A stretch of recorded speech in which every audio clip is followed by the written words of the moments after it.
Break के बाद आप सभी का स्वागत है सी न्यूज भारत में। नमस्कार, मैं हूं रत्ना। ऋषिकेश में आयोजित मानव जागृति सम्मेलन के दौरान सुप्रीम कोर्ट की प्रतिष्ठित वकील नाजिया इलाही ने देश, समाज और संविधान को लेकर अपने स्पष्ट और बेबाक विचार रखे।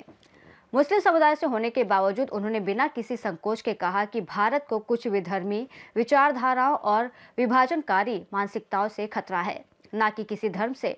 नाजिया इलाही ने कहा कि भारत की महान संस्कृति, सहिष्णुता और विविधता को कुछ कट्टर सोचें कमजोर करने की कोशिश कर रही हैं।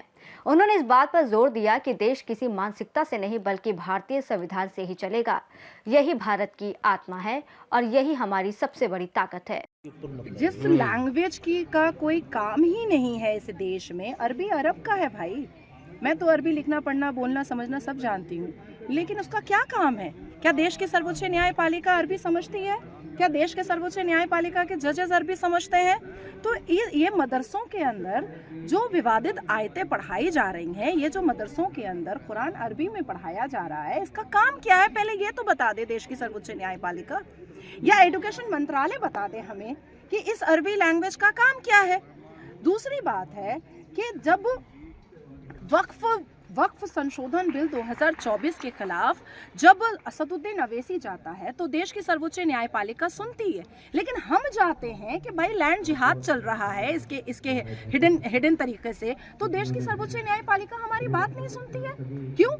हम कहते हैं कि कुरान में 26 आयतें हैं जो विवादित हैं, उस पर आप आलोचना कीजिए, बंद कमरे में सुन लीजिए, किसी को आने मत दीजिए। हमारी बात सुनने को तैयार नहीं है। लेकिन अभी कोई आ जाएगा इस्लाम सिखाने के लिए तो वो सीखने के लिए बैठ जाएंगे। आप सोचिए कि जब से इस देश में कानून बना है और जब से हम लोग एलएलबी पढ़ रहे हैं, और अभी एक जमाने से लेकर के भीमराव अंबेडकर जी से लेकर के अभी 2025 के स्टूडेंट के सिलेबस में भी वक्फ एक्ट नहीं है, तो संशोधन का मामला कहां से आ रहा है? जब संविधान में नहीं है, कुरान में नहीं है, तो इसको बैनिश करो ना भैया। अभी देखिए अल-फला यूनिवर्सिटी कहां से आ गया भैया? अल-फला यूनिवर्सिटी ये मुस्लिम कंट्रीज की यूनिवर्सिटी का काम क्या है? जीरो का आविष्कार हमारे संतों का महंतों ने किया।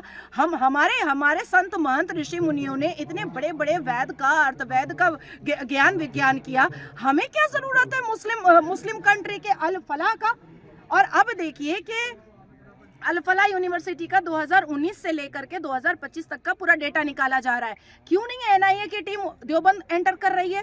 क्यों नहीं एनआईए की टीम मुस्लिम पर्सनल लॉ बोर्ड एंटर कर रही है? क्यों नहीं एनआईए की टीम पूरे मदरसे में जाकर के इंक्वायरी कर रही है? क्योंकि हालिया में हमने 2025 में ही देखा कि बहुत सारे मदरसे के अंदर जाली नोट की छपाई हो रही थी। तो कुछ ना कुछ तो लगा रहता है। अजमेर अभी तक क्यों नहीं सीज हुआ? न्यूड फोटोशूट वहीं हुआ था, वहीं बलात्कार हुए थे।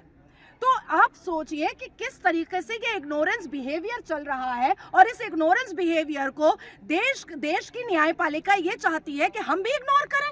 हम इग्नोर नहीं कर सकते हैं क्योंकि हम जिम्मेदार नागरिक हैं।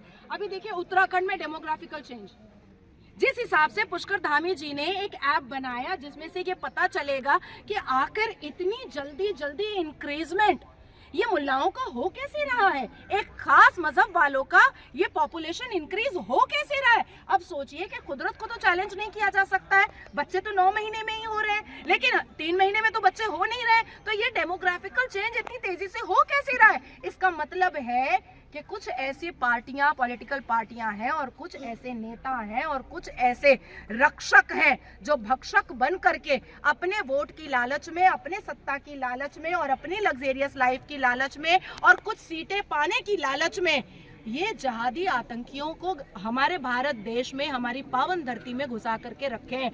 आप सोचिए कि देवभूमि में खड़ी हूं मैं, पुष्कर धामी जी किस तरीके से उन्होंने यूसीसी को यहाँ पर इम्प्लीमेंट किया, किस तरीके से उन्होंने 4 शादियों को बंद किया, किस तरीके से उन्होंने इंस्टेंट ट्रिपल तलाक के खिलाफ आवाज उठाई, किस तरीके से लैंड जिहाद के खिलाफ आवाज उठाई। आखिर क्या वजह है कि मंदिर के बगल में मस्जिद? आखिर क्या वजह है कि हिंदू मेजोरिटी एरिया जो रेसिडेंशियल एरिया है वहां पर मदरसे बन जाते हैं? क्या वजह है? तो इसको डिकोड करने का वक्त आ चुका है अब। मैम क्या कहना चाहेंगे जिस तरीके से जिहाद छोड़कर अब एक्स मुस्लिम जो है वो सनातन धर्म की ओर जुड़ रहे हैं, इसको लेकर क्या कहेंगे? नहीं, ये तो होना ही था, ये तो होना ही था। और जो भी व्यक्ति, मैंने अभी कहा अपनी स्पीच में कि एक अच्छा और सच्चा मुसलमान हमारे मुसलमान समाज के ठेकेदारों की नजर में वही हो सकता है जो फिलिस्तीन जिंदाबाद बोलेगा, जो मुसलमान बलात्कारियों के पक्ष में बात करेगा, जो जिहादी और आतंकियों के पक्ष में बात करेगा। आप सोचिए कि ये लोग क्या बोलते थे कि मोदी की सरकार आई, मुसलमान जो है वो गरीब हो गया। अभी जो ये 7 डॉक्टर और एक हिजाबन जिहादन डॉक्टर जो अरेस्ट हुई है, शाहीन, तो ये लोग तो 1.5 करोड़ रुपए पैसे खर्च करके ना MBBS का डिग्री ली होगी।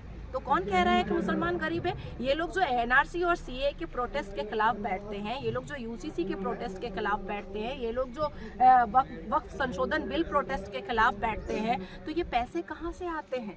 एक साल अगर कोई प्रोटेस्ट पे बैठ रहा है तो उसके घर का चूल्हा कौन जला रहा है? हम तो एक दिन कहीं निकलते हैं तो हमें तो हाय तौबा मचा जाता है। भाई क्या आप एक साल कहीं पर बैठ सकते हैं? आपके घर का चूल्हा कौन जलाएगा? तो इसका मतलब है कि बहुत सारे हाफिज सईद के मुखबिर यहाँ पर भारत में है, बहुत सारे पाकिस्तानी प्रवक्ता और पाकिस्तानी मानसिकता यहाँ पर है, जिनके मदद से लाल किला में बम फूटा, जिनकी मदद से 93 सीरियल बॉम्ब ब्लास्ट हुआ, जिनकी मदद से बुरहान वानी जैसे लोग कश्मीर को जलाने के लिए और पाकिस्तान से मिलाने के लिए खड़े हुए थे।